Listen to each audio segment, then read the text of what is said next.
সভাপতি গৰাকী কিয় নৰখিলে আপুনি কওক মুখ্যমন্ত্ৰী আপুনি ডক্টৰ কওক হিমন্ত বিশ্ব আপুনি শৰ্মা কওক ডাঙৰীয়াই আপোনালোকে ধৰ্ম নিৰপেক্ষৰ কথা কৈ মিয়া মুছলিমক ৰাজনীতি কৰিব লুংগি টুপিক লৈ ৰাজনীতি কৰিব অসমীয়া জনসাধাৰণে চাই থাকিব নেকি ৰেজাউল কৰিম চৰকাৰক আপোনালোকে সংখ্যালঘু নেতা বনাব বিচাৰিছিলে দল ত্যাগ কৰিবলৈ বাধ্য কৰালে আপোনালোকে কংগ্ৰেছৰ পৰা দল ত্যাগ কিয় বাধ্য কৰালে আজি দেৱব্ৰত শইকীয়াই কিয় দল ত্যাগ কৰিবলৈ বাধ্য কৰিলে গৌৰৱ গগৈ যোগদান কৰালে ৰেজাউল কৰিম চৰকাৰক আৰু দেৱব্ৰত শইকীয়াই বাধ্য কৰালে দল ত্যাগ কৰিবৰ কাৰণে এই কথাবিলাক আপোনালোকে বুজি লওক আপোনালোকে সংখ্যালঘুক লৈ ৰাজনীতি কৰিব বিচাৰে অসমীয়া জাতিক হুমকি দিয়ে মিয়াক লৈ কথা কয় এই কথাবিলাক সহ্য কৰা নহ'ব অসমীয়া জাতিয়ে কোনো কাৰণত মানি নলয় মিয়াক লৈ ৰাজনীতি আপোনালোকে কৰিছে লুংগি টুপিক লৈ ৰাজনীতি আপোনালোকে কৰিছে সংখ্যালঘুক লৈ ৰাজনীতি আপোনালোকে কৰিছে আৰু অসমীয়া জাতিয়ে এই কথা কোনো কাৰণত সহ্য নকৰে আপোনালোকৰ দলৰ মাজত ঠিক কৰক অন্তকণ্ড ঠিক কৰক পদ্মুত বৰদলৈৰ কথা ঠিক নাই দেৱলৰ নেতাৰ কথা দলৰ মাজত নচলে মই হাছিলা ওচৰত আহিছো কিয় ৰেজাউল কৰিম চৰকাৰে 3 দিনত দল ৰিজাইন মুন্তালুকাৰ এক মিনিট কিয় তাৰ উত্তৰ দিয়ক মুন্তালুকাৰ এক মিনিট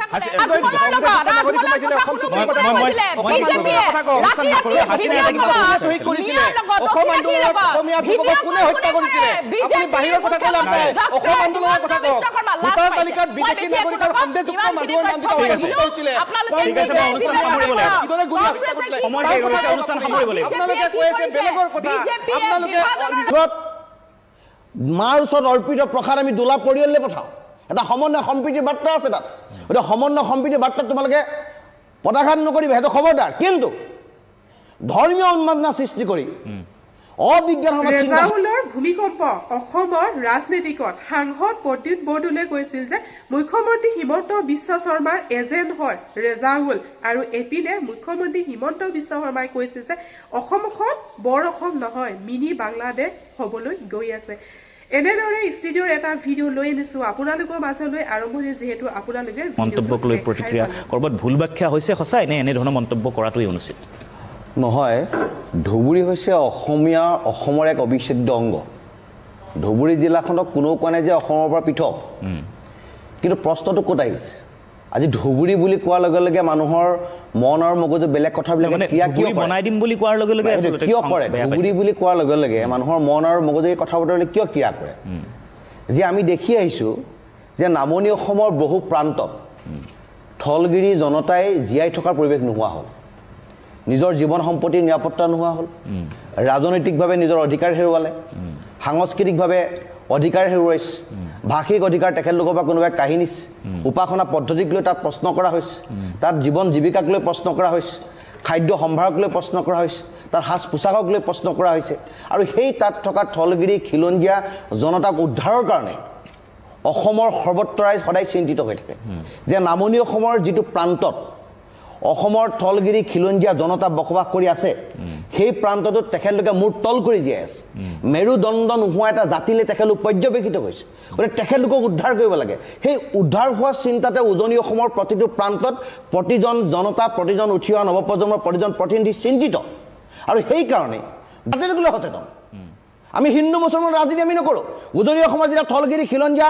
মুছলমানক যদি আক্ৰমণ কৰে সন্মুখত আমি আহোঁ খবৰদাৰ উজনি অসমৰ থলগিৰি খিলঞ্জীয়া যিসকল মুছলমান আছে তোমালোকে আক্ৰমণ নকৰিবা সেইসকল মানুহ যিসকল বৰা উপাধিৰ মানুহ যিসকল তামুলী উপাধিৰ মানুহ যিসকল হাজৰিকা উপাধিৰ মানুহ যিসকল শইকীয়া উপাধিৰ মানুহ তেখেতলোকক উপাধি কোনে দিছিল আহোম স্বৰ্গদেৱে দিছিল গতিকে তেখেতলোকক তোমালোকে তুষ্ট তাচ্ছিল্য নকৰিবা কাৰণ সেইখন শিৱসাগৰত যিখন শিৱসাগৰত মাৰ ওচৰত অৰ্পিত প্ৰসাদ আমি দোলা পৰিয়াললৈ পঠাওঁ এটা সমন্বয় সম্প্ৰীতিৰ বাৰ্তা আছে তাত গতিকে সমন্বয় সম্প্ৰীতিৰ বাৰ্তাত তোমালোকে পদাঘাত নকৰিবা সেইটো খবৰদাৰ কিন্তু ধৰ্মীয় উন্মাদনা সৃষ্টি কৰি অবিজ্ঞানসন্মত চিন্তা চৰ্চাৰ মাজেৰে এখিনি মানুহক পুনৰ মেৰু বিভাজন কৰি আৰু আগ্ৰাসী মনোভাৱেৰে হয় সেই মানুহখিনি উৎসাহ প্ৰদান কৰা বক্তব্য আমি সহ্য নকৰোঁ কাৰণ আমি কৈছোঁ অসম বিদেশী মুক্ত হ'ব লাগিব অসমৰ সন্দেহযুক্ত মানুহ যাব লাগিব মাটি বেদখল কৰিছে বেদখল মুক্ত হ'ব লাগিব DC হওক ভাল কথা আজি SP হওক ভাল কথা প্ৰশাসনিক বিষয়া হওক ভাল কথা চাইণ্টিষ্ট হওক ভাল কথা কিন্তু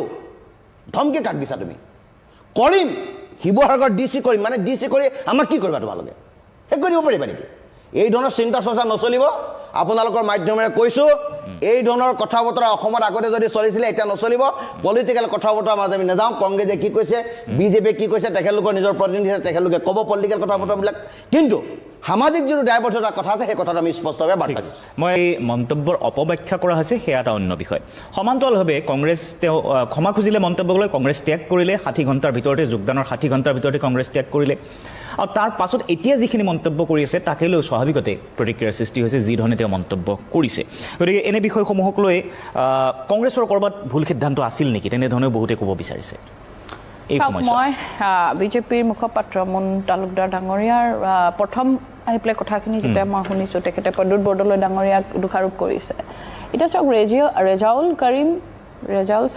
কৰিম চৰকাৰ তেখেতক ময়ো চিনি পাওঁ মানে টিভিত দেখিছোঁ লাইক নে আপুনিও মোক চিনি পায় মুন তালুকদাৰেও মোক চিনি পায় আৰু দাদাইও মোক চিনি পায় ৰাইট নৰ্মেল আপোনালোকে মোক চিনিহে পায় ভালদৰে নাজানে কিন্তু আজি যদি মুন তালুকদাৰক কোনোবাই সোধে যে বিদিশা নেওগক চিনি পায়নে পাওঁ কিন্তু ভালদৰে নাজানো প্ৰদ্যুৎ বৰদলৈ ডাঙৰীয়া আক্ৰাচুত নাছিলে ৰেজাউল কৰিম ডাঙৰীয়া কংগ্ৰেছত নাছিলে একেলগে মিটিং কৰা কৰবাত কথা পতা তেনেকুৱা ধৰণৰ একো স্কোপ নাই তেওঁৰ প্ৰদ্যুৎ বৰদলৈ ডাঙৰীয়াই তেখেতক এগৰাকী আমচুৰ সভাপতি হিচাপে জানে যেনেকৈ বাকীসকলেও জানে আপুনি মই চবেই জানো ঠিক তেনেকৈ প্ৰদ্যুৎ বৰদলৈ ডাঙৰীয়াই কোৱা কথাষাৰ ইয়াত বিকৃত কৰি পেলাই প্ৰদ্যুৎ বৰদলৈ ডাঙৰীয়াই কি কৈছিলে যে ৰেজাউল কৰিম চৰকাৰক মই ভালদৰে চিনি নাপাওঁ চিনি পাওঁ ভালদৰে চিনি নাপাওঁ এই কথাটো বিকৃত কৰিবলগীয়া একো কথা নহয় মই ভাবোঁ এইটো সৰ্বসাধাৰণ ৰাইজেও বুজি পাব যে চিনি পোৱা আৰু ভালদৰে চিনি পোৱাৰ মাজত ডিফাৰেঞ্চ আছে ইতিবৃত্ত জানিব লাগিব তেখেতৰ বিষয়ে সকলো জানিব লাগিব উৰি গোষ্ঠী চব জানিব লাগিব প্ৰশ্নটো হৈছে কি তেওঁ যিহেতু কংগ্ৰেছত যোগদান কৰিছে যিহেতু তেখেতে যোগদান কৰিছে দলৰ ভিতৰত তেওঁ শীৰ্ষ নেতা ডেফিনেটলি শীৰ্ষ নেতা হ'লেও তেখেতে সেইটোৱে ক'ব মই হ'লেও সেইটোৱে ক'ম আমাৰ দলত জাতি ধৰ্ম নিৰ্বিশেষে সকলোৱে আমি একেলগে দল কৰি আছোঁ ৰেজাউল কৰিম চৰকাৰ ডাঙৰীয়াক আমি ৱেলকাম কৰিছোঁ আহিছে ৱেলকাম কৰিছোঁ কথা নাই কিন্তু তেওঁ জইন কৰিয়ে এটা এনেকুৱা ধৰণৰ কথা ক'লে যিটো কথাত আমাৰ কিছু মানুহে অকণমান দুখ পালে অসমীয়া মানুহে খিলঞ্জীয়া মানুহে অসমৰ মানুহে যিবোৰ কথাত দুখ পায় পাব্লিক ফিগাৰত থকা ৰাইজৰ মাজত থকা মানুহবিলাকে বা নেতাসকলে তেনেকুৱা কথাবিলাক কোৱাটো অনুচিত কিন্তু আৰু এটা কথা প্ৰদ্যুৎ বৰদলৈ ডাঙৰীয়াৰ আৰু এটা কথা যে হস্তিৰো পিছলে পাওঁ সজ্জনৰো বুৰে নাও কেতিয়াবা আমি আৱেগৰ বশৱৰ্তী হৈ কিছুমান অকণমান বেছি ভাল লগা মুহূৰ্তত কেতিয়াবা অকণমান বেয়া লগা মুহূৰ্তত আমাৰ দুটা এটা শব্দ কেতিয়াবা ভুল হৈ যায় ডাঙৰ কথা নহয় কিন্তু যিহেতু অসমৰ ৰাইজে দুখ পাইছে আৰু কংগ্ৰেছ দলে ৰাইজে বেয়া পোৱা কাম নকৰে আমি এইটো বুজি পাওঁ যে কেতিয়াবা তেখেতে কওঁতে হয়তো তেখেতৰ চিন্তাধাৰাৰে ভাল কথা এটাই কৈছিল বা বৰ অসমৰ কথা কৈছিল কিন্তু যিটো কথা ক'লে এগৰাকী পাব্লিকৰ লগত থকা ৰাইজৰ লগত থকা কাৰণ তেখেতকো বহুত মানুহে চাই থাকে ফ'ল' কৰি থাকে তেখেতৰ কথা এটাই যেতিয়া ৰাইজক দুখ দিয়ে সেই কথাটো তেখেতে কোৱাটো অপ্ৰয়োজনীয় আৰু তাৰ কাৰণে তেওঁ ক্ষমাও বিচাৰিছে গতিকে সেই ক্ষেত্ৰত মোৰ ক'বলৈ নাই কাইলৈ মোৰ মুখৰ পৰা কিবা এটা পটককৈ ওলাই গ'লে সেই কথাটোত এবাৰ ভুল হৈছে চাওক এতিয়া আপুনি মন্ত্ৰী জয়ন্ত মল্ল বৰুৱা ডাঙৰীয়াক চাওক এই গৰু চুৰৰ বেপাৰটো যেতিয়া ওলাইছিলে তেখেতে সাংবাদিকসকলক বেয়াকৈ কৈ দিলে তই কোন অকাত কি আছে একদিন ক'লে পিছৰ দিনা যেতিয়া আকৌ সাংবাদিকে সুধিলে তেতিয়াও আকৌ মানে তোৰ অকাত কি আছে এনেকুৱা ধৰণৰ কথা ক'লে আকৌ ৩ নম্বৰ দিনা যেতিয়া সাংবাদিকে আকৌ সুধিলে তেতিয়াও তেখেতে একেটা কথাই কৈছে সেইটো হ'ল ভুল যে ভুলটো ৰিপিটেডলি কৰি আছে কিন্তু ৰেজাউল কৰিম চৰকাৰ ডাঙৰীয়াই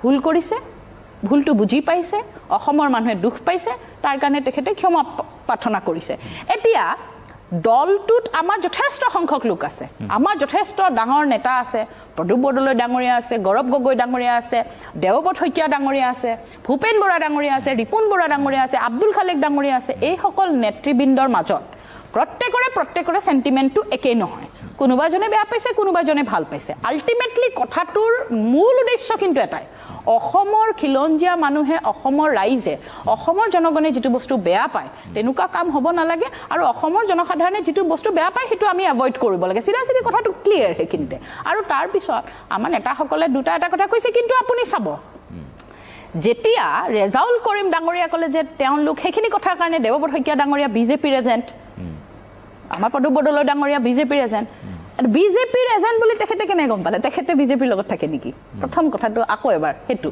তেখেত বিজেপিৰ লগত থাকে নেকি যে বিজেপিৰ এজেণ্টবিলাক ভালকৈ চিনি পায় ইমান কনফিডেণ্টলি কৈছে গতিকে আপোনাক আমি এটা কথা কওঁ যে আমাৰ তালৈ আহিছিলে আমি ৱেলকাম জনাইছোঁ তেখেতে এটা ভুল কৰিছিলে, তাৰ কাৰণে ক্ষমা বিচাৰিলে, আমি বহিষ্কাৰো কৰা নাই, তেখেতে নিজে পদত্যাগ কৰিলে। এই বিষয়টো ইয়াত দীঘলীয়া হৈ থাকিব নালাগে। আৰু এজন মানুহে কিবা এটা কথা ক'লে বুলিয়ে গোটেই কংগ্ৰেছ দলটোক ধৰি পেলাই একদম কিবা ধৰণে ফালি চিৰি গোটেইখন টানা টানি কৰি মুন তালুকদাৰ ডাঙৰীয়া যিটো কথা ক'লে, আজি মই আপোনাক আৰু এটা কথা, নামাজ পঢ়োতে ৰখি গৈছে, ৰেজাউল কৰিমৰ বক্তব্যত কিয় নৰখিলে? আপোনালোকৰ দলৰ সভাপতিগৰাকী কিয় নৰখিলে? আপুনি কওক, মুখ্যমন্ত্ৰী ডক্টৰ হিমন্ত বিশ্ব শৰ্মা ডাঙৰীয়া আপোনালোকে ধৰ্ম নিৰপেক্ষৰ কথা কৈ মিয়া মুছলিমক ৰাজনীতি কৰিব, লুংগি টুপিক লৈ ৰাজনীতি কৰিব, অসমীয়া জনসাধাৰণে চাই থাকিব নেকি? ৰেজাউল কৰিম চৰকাৰক আপোনালোকে সংখ্যালঘু নেতা বনাব বিচাৰিছিলে, দল ত্যাগ কৰিবলৈ বাধ্য কৰালে আপোনালোকে। কংগ্ৰেছৰ পৰা দল ত্যাগ কিয় বাধ্য কৰালে? আজি দেৱব্ৰত শইকীয়াই কিয় দল ত্যাগ কৰিবলৈ বাধ্য কৰিলে? গৌৰৱ গগৈ যোগদান কৰালে ৰেজাউল কৰিম চৰকাৰক, আৰু দেৱব্ৰত শইকীয়াই বাধ্য কৰালে দল ত্যাগ কৰিবৰ কাৰণে। এই কথাবিলাক আপোনালোকে বুজি লওক। আপোনালোকে সংখ্যালঘুক লৈ ৰাজনীতি কৰিব বিচাৰে, অসমীয়া জাতিক হুমকি দিয়ে, মিয়াক লৈ কথা কয়, এই কথাবিলাক সহ্য কৰা নহ'ব। অসমীয়া জাতিয়ে কোনো কাৰণত মানি নলয়। মিয়াক লৈ ৰাজনীতি আপোনালোকে কৰিছে, লুংগি টুপিক লৈ ৰাজনীতি আপোনালোকে কৰিছে, সংখ্যালঘুক লৈ ৰাজনীতি আপোনালোকে কৰিছে, আৰু অসমীয়া জাতিয়ে এই কথা কোনো কাৰণত সহ্য নকৰে। আপোনালোকৰ দলৰ মাজত ঠিক কৰক, অন্তকণ্ডল ঠিক কৰক, প্ৰদ্যুৎ বৰদলৈৰ কথা ঠিক নাই, দেৱব্ৰত শইকীয়াৰ কথা ঠিক নাই, গৌৰৱ গগৈৰ কথা ঠিক নাই। এই কথাবিলাক আপোনালোকে দলৰ মজিয়াত আলোচনা কৰক। এই কথা দীঘলীয়া কিয় নহ'ব? দীঘলীয়া হ'ব। আজি যিহেতু বক্তব্য আহিছে, আজিৰ কথাটোৰ প্ৰত্যুত্তৰ কিয় নিদিয়ে? আজি কৈছে যে শিক্ষাৰ জেহাদ হ'ব, আজি মিয়া ল'ৰা ডিচি হ'ব কৈছে, আপোনালোকে কিয় মন্তব্য নিদিয়ে? মিয়া ল'ৰা ডিচি হ'ব শিৱসাগৰত, মিয়া ল'ৰা ডিচি হ'ব গুৱাহাটীত, তাৰ উত্তৰ কিয় নিদিয়ে? ডিচি নহয় নেকি? হ'ব কিয় নিদিয়ে তাৰ উত্তৰ? হৈছে ডিচি, কিন্তু এই কথাটো হ'ল, কথাটো আপোনালোকে কেনেকে মেনিপুলেট কৰে? মই এটা কথা কৈছো, ডিঙিৰ শিৰ ফালি ফালি ইয়াত চিঞৰিলে আপোনালোকে চিধা হৈ গ'ল। তালুকদাৰ শুনা, এই যে এওঁ তাৰমানে গম পাই গ'ল যে মই যে কথাখিনি কৈছো ৰাইজে এতিয়া বুজি পাইছে, তাৰমানে একো ৰাইজে বুজি পোৱা নাই। আপোনালোকে নেওগ লিখাৰ বাদ দি আপুনি বেগম লিখক, বেছি ভালকে বুজি পাব। আপোনালোকে মিয়া ৰেজেণ্ট, আপোনালোকে নেওগ লিখা বাদ দি বেগম লিখক। আপোনালোকে মিয়া ৰেজেণ্ট। কি মিয়া ৰেজেণ্ট? কোন মিয়া ৰেজেণ্ট? আপোনালোকে মিয়া ৰেজেণ্ট। কেনেকে মিয়া ৰেজেণ্ট? আপুনি কোনটো? মই আমচুৰ কথা কওঁতে আমচুৰ জন্ম কোনে দিছিলে? হিতেশ্বৰ শইকীয়াৰ নেতৃত্বত আমচুৰ জন্ম হৈছিলে।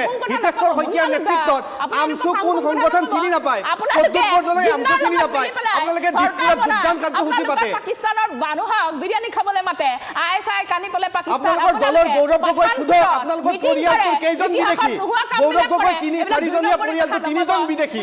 গৌৰৱ গগৈ সোধক কেইজন বিদেশী আছে গৌৰৱ গগৈৰ পৰিয়ালত? এক নম্বৰ কথা, এইটো বিষয়টো আপুনি নাপাতিবই। এক বছৰ হৈ গ'ল আপোনালোকৰ এইবিলাক ধুটালিবিলাক, আপোনালোকৰ মিছা কথাবিলাক ৰাইজে গম পায়। আজিকালি হাঁহে কি হ'ল, পাকিস্তান এজেণ্ট কি হ'ল? আজিকালি দেখোন গৌৰৱ গগৈ ডাঙৰীয়া ঘূৰি ফুৰে। গৌৰৱ গগৈ অসমীয়া ভালকৈ ক'ব নোৱাৰে, পাথৰক কয়। আপোনালোকৰ দলৰ নেতাৰ যিটো গৰু চুৰটো নকৰে, পাথৰক কয়। আপোনালোকৰ দলৰ নেতাই ভালকৈ অসমীয়া ক'ব নাজানে, আপোনালোকৰ ৰৈ বিনালৈ বুলি কয়, সেয়া আপোনালোকৰ দলৰ নেতা, আৰু সেয়াই অসমীয়া জাতিক উদ্ধাৰ কৰিব। সেয়া কোনো কাৰণত মানি নলয়। আপোনালোকৰ মই এক মিনিট, মই এটাই কথা কওঁ, সামৰো মই। এইজন মুন তালুকদাৰ ডাঙৰীয়াৰ আজি বিজেপি দলৰ মুখ্যমন্ত্ৰী ডক্টৰ হিমন্ত বিশ্ব শৰ্মাই কি কৈছিলে জানে?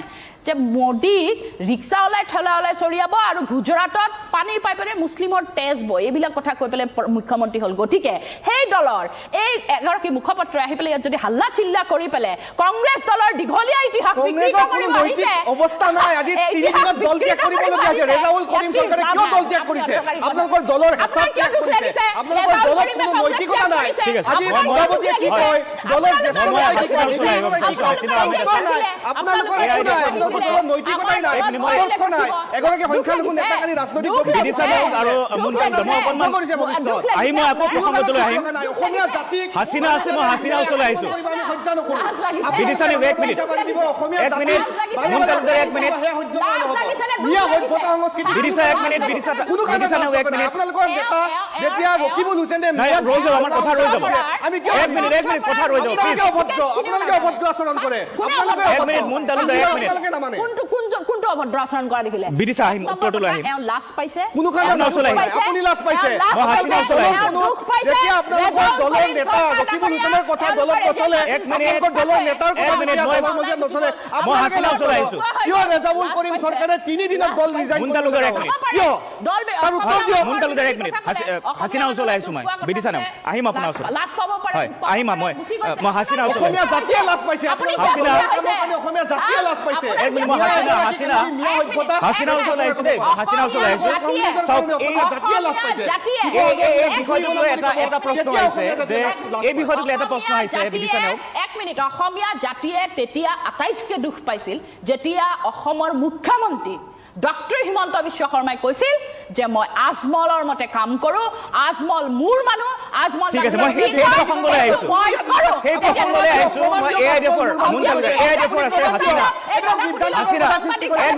হাছিনা আহমেদৰ ওচৰলৈ আহিছোঁ যে এই বিষয়টো কোৱা হৈছে যে এআইডিএফ এতিয়া ৰেজাউল কাণ্ডক লৈ লাভান্বিত হ'ব এক মিনিট এআইডিএফ ক'ৰবাত এতিয়া ধৰ্মীয় য'ত এআইডিএফৰ নেতা বহি আছে খুদক আজমলৰ ভয় দেখুওৱা হৈছিলে প্ৰায় মুখ্যমন্ত্ৰীও কৈছিলে যে আজমল মুখ্যমন্ত্ৰী হ'ব বা তেনেধৰণে আজমলৰ ভয় দেখুওৱা হৈছিলে তাত কিন্তু আকৌ ধুবুৰীতে দেখিবলৈ পোৱা গ'ল কংগ্ৰেছে হৰুৱাইছিলে যিয়ে নহওক এতিয়া এই প্ৰসংগক লৈ আজিও হয়তো আশৰাফুল হুছেইনে ক'লে নেকি যে এআইডিএফ ক'ৰবাত লাভান্বিত হ'ব কিন্তু এই গোটেই ৰেজাউল কাণ্ডৰ পৰা কি ভাবে এই সংখ্যালঘুৰ যিটো প্ৰসংগ আকৌ আহিছে প্ৰথম কথা হ'ল যে আমচুৰ প্ৰাক্তন সভাপতি ৰেজাউল কৰিম চৰকাৰ ডাঙৰীয়া বহুকেইদিনা কংগ্ৰেছ দলত যোগদান কৰা আমি দেখিলোঁ আৰু দলত দুদিনৰ পিছতে তেখেতে ৰিজাইনেশ্যন দিব লগা হয় এই যে তেওঁৰ যিটো ভাষ্য আছিলে তাত ভাষ্য প্ৰদান কৰিছিলে তেওঁৰ ভাষণত হয়তো এটা বাক্য ইফাল সিফাল হোৱাৰ কাৰণে যিটো কথা বিতৰ্কত আহিছে এতিয়া তেওঁ কি উদ্দেশ্য লৈ কৈছিলে বা কেনেকুৱা ধৰণৰ কথা এইটো তেওঁলোকৰ হয়তো যিহেতু তেওঁ এগৰাকী সদস্য আছিলে সেই দলৰ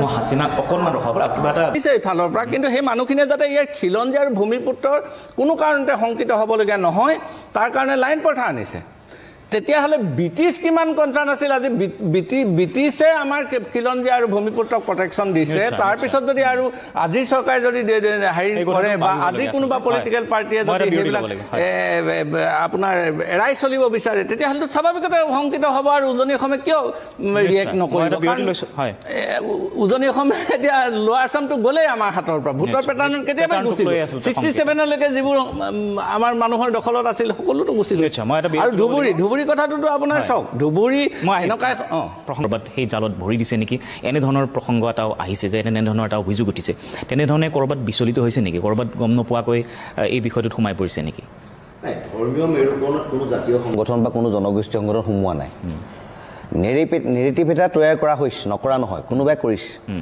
এতিয়া ধৰি লওক এই চৰকাৰে যিটো বক্তব্য দিছে সেই বক্তব্যৰ প্ৰত্যুত্তৰ দিয়াতে যদি কোনোবাই কয় যে জাতীয় সংগঠনে ধৰ্মীয় মেৰুকৰণৰ ভৰি দিছে নেকি ধৰ্মীয় মেৰুকৰণৰ কথা তেওঁহে কৈছে পাব্লিক মিটিঙত ধৰ্মীয় মেৰুকৰণৰ কথা কোনে কৈছে তেখেতে কৈছে কি কৈছে যে মই ধৰ্মীয় শিক্ষা দিম মই মুছলমান মই কথাটো কৈছোঁ ক'ৰ পৰা উৎপত্তি হৈছে এনেকুৱা বক্তব্য আগত বহুতে দিছে তেওঁ কৈছে যে মই মুছলমান মই কোৰাণক বিশ্বাস কৰোঁ তোমাকতো কোনো অস্বীকাৰ কৰাই নাই তুমি হয়েই তুমি অসমৰ মূলতী মানুহ বুলি ধৰিলোঁ তোমাক তাত কোনো আপত্তি নাই কিন্তু এখন ধৰ্মীয় সভাত যদি এই ধৰণৰ উন্মাদ ভাষণ দিব তেতিয়া কোনোবাই এটা প্ৰত্যুত্তৰ দিব লাগিব যে আমি সমন্বয়ৰ সম্প্ৰীতিৰ কথা কৈছোঁ চুকাফাৰ নীতি আদৰ্শৰ কথা কৈছোঁ শংকৰদেৱৰ নীতি আদৰ্শৰ কথা কৈছোঁ শংকৰদেৱৰ দৰ্শনৰ কথা কৈছোঁ গতিকে য'ত শংকৰদেৱৰ দৰ্শন থাকিব য'ত আধ্যাত্মিকতা চিন্তা চেতনা থাকিব য'ত চুকাফাৰ দূৰদৰ্শী চিন্তা চৰ্চা থাকিব যাৰ আছিলালৈ বৰ অসমখন গঢ়িছিলে তাত ধৰ্মীয় মেৰুকৰণৰ কথা নাহে ধৰ্মীয় মেৰুকৰণৰ কথা যদি কোনোবাই কয়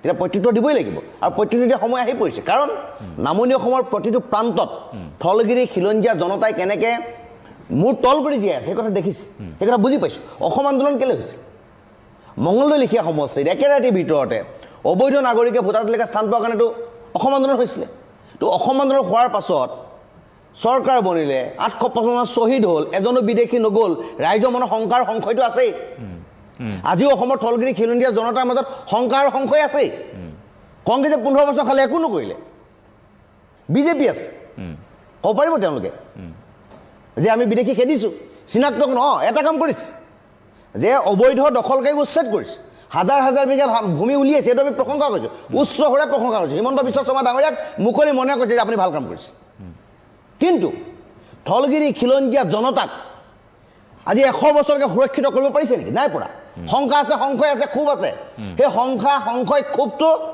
যেতিয়া কোনোবাই আকৌ যেতিয়া ধৰ্মীয় মেৰুকৰণৰ কথাবিলাক ক'ব আকৌ যেতিয়া জাতিটো ভাগ ভাগ কৰা কথা হ'ব তেতিয়া উদ্গীয়ন হ'বই প্ৰত্যুত্তৰ পাবই আৰু অসমত এই ধৰণৰ চিন্তা চেতনা আমি ক্ৰিয়া কৰিবলৈ নিদিওঁ কংগ্ৰেছে নোৱাৰিলে এজিপিটো খালে চফা কৰিলে 855জন তেজৰ নৈ বোৱাৰ পিছত দল সৃষ্টি হোৱাৰ পিছত এজন বিদেশী চিনাক্ত নকৰিলে, নাগৰিক প্ৰত্যাৱৰ্তন চুক্তি তেওঁলোকে নকৰিলে, গতিকে তেখেতলোকৰ মুখত বিদেশীৰ কথা ক'লে আমি নোহোৱাই নেপাওঁ।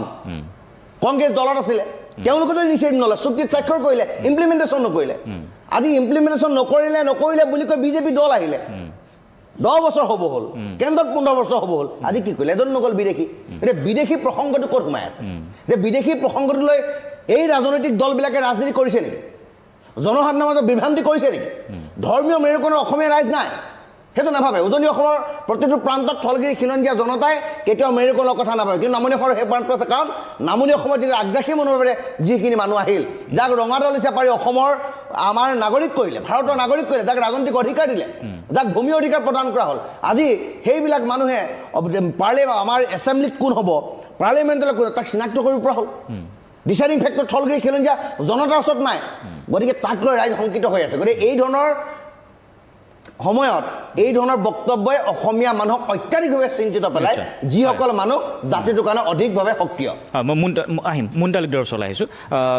এটা মই যিহেতু সময় বেছি নাই, সৰ্বানন্দ সোণোৱালে প্ৰায় এটা তেওঁ মুখত ভাষণ আৰম্ভ কৰিলেই বা বিভিন্ন সময়ত কয় বৰাক ব্ৰহ্মপুত্ৰ পাহাৰ ভৈয়ামৰ কথা। এতিয়া তেখেতে ক'লে ধুবুৰী শিৱসাগৰ, ধুবুৰী তিনিচুকীয়াৰ কথা, বৰ অসমৰ লক্ষ্য উদ্দেশ্যৰে কোৱা বুলি কোৱা হয়। গতিকে সেই একেই উদ্দেশ্যটো তেওঁ কয়। গতিকে এই বক্তব্যটোক লৈ মানে বিজেপি অধিক সক্ৰিয় হৈ পৰিলে। চাওক, মই প্ৰথমে কৈছোঁ যে জইন কৰাৰ দিনাখনৰ যিটো বক্তব্য আছিলে সেইখিনিলৈকে ঠিকেই আছিলে, সেইটোৰ থলগিৰি জনতাই খিলঞ্জীয়া মানুহে তাৰ বিৰোধিতা কৰিছে।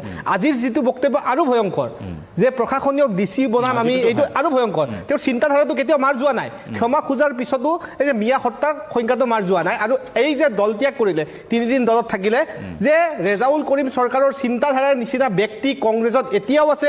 ৰকিবুল হুছেইন, জাকিৰ হুছেইন চিকদাৰ, আব্দুল খালেক, ৰেকিবুদ্দিন আহমেদ, এই গোটেইবিলাক মানুহৰ চিন্তাধাৰা এটাই। আৰু ইতিমধ্যে কৈছে নামনি অসম যিদৰে আগ্ৰাসনৰ বলি হ'ল, যিদৰে মানে কি চিন্তা হ'ল এটাই, মিয়া সত্তাক স্থাপন কৰিব লাগে আৰু মিয়াৰ আধিপত্য বিস্তাৰ কৰিব লাগে। আৰু উজনি অসমত সেই কথাটো সলনি কৰা হৈছে।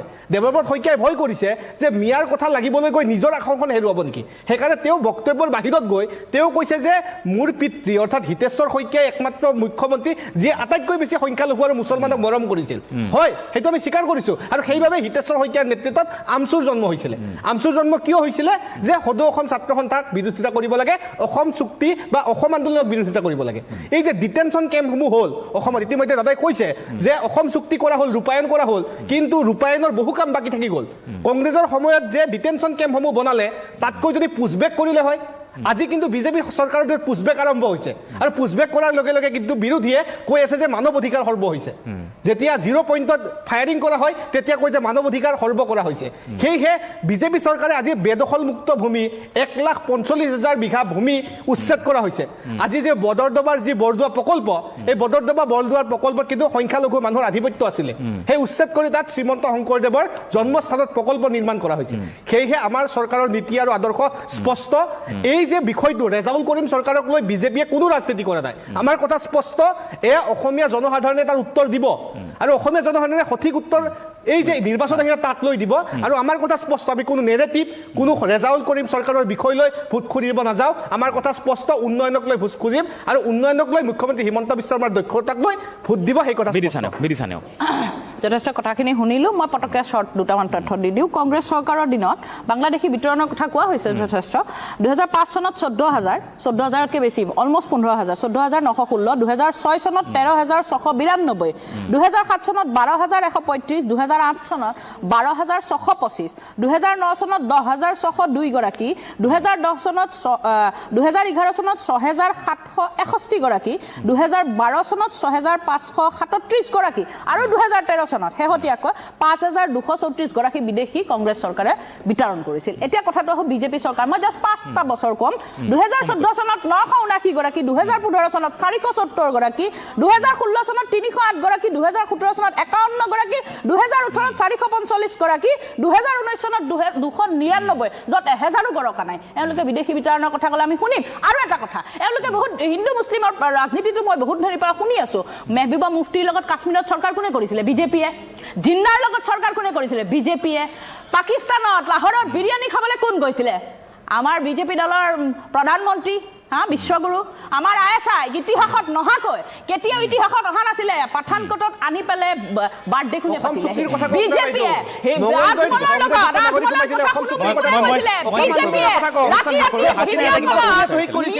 অসম আন্দোলনত অসমীয়া যুৱকক কোনে হত্যা কৰিছিলে আপুনি বাহিৰৰ কথা ক'লে অসম আন্দোলনৰ কথা কওক ভোটাৰ তালিকাত বিদেশী নাগৰিকৰ সন্দেহযুক্ত মানুহৰ নাম যুক্ত হৈছিলে ঠিক আছে মই অনুষ্ঠান সামৰিব লাগিব কিদৰে গুলি হত্যা কৰিছিলে সময় শেষ হৈছে অনুষ্ঠান সামৰিব লাগিব আপোনালোকে কৈ আছে বেলেগৰ কথা আপোনালোকে নিজৰ চৰকাৰৰ সময় অনুষ্ঠান সামৰিব লাগিব মই সময় শেষ হৈছে হাসিনাই মাত্ৰ এষাৰি আপোনাৰটো কওক এগৰাকী প্ৰবক্তাই চমুকৈ। এটা কথা ক'লে যে নামনি অসমত খিলঞ্জীয়া লোকে মানে মূৰ ওখ কৰি পিনে চলিব পৰা নাই এই কথাটো মই ভাবোঁ যে একদম অযুক্তিকৰ কথা য'ত আপুনি সমিল মিলেৰে চব লোকে বসবাস কৰি আছে আৰু এটা কথা তেওঁলোকে কৈছে যে মিয়াসকলে ৰাজনৈতিক ক্ষেত্ৰখনত মানে চিট দখল কৰি আছে আপোনালোকে এটা কথা নিশ্চিত থাকক যে এইবাৰ কি কৰিলে য'ত আপোনাৰ 34টাৰ পৰা মাইনৰিটি চিট কিমান সৌৰাজ আজি ভিডিঅ'টো এইখিনি আছিল এইখিনিকে মই আপোনালোকৰ মাজলৈ আগবঢ়ালোঁ ভিডিঅ'টো চাই যদি ভাল লাগিলে চেনেলটো ছাবস্ক্ৰাইব কৰি ৰাখিব আগলৈ এনেকুৱা ধৰণৰ ভিডিঅ'সমূহ চাবৰ বাবে আজি এই ভিডিঅ'টো ইয়াতে সামৰণি মাৰিছোঁ আজিলৈ বাই বাই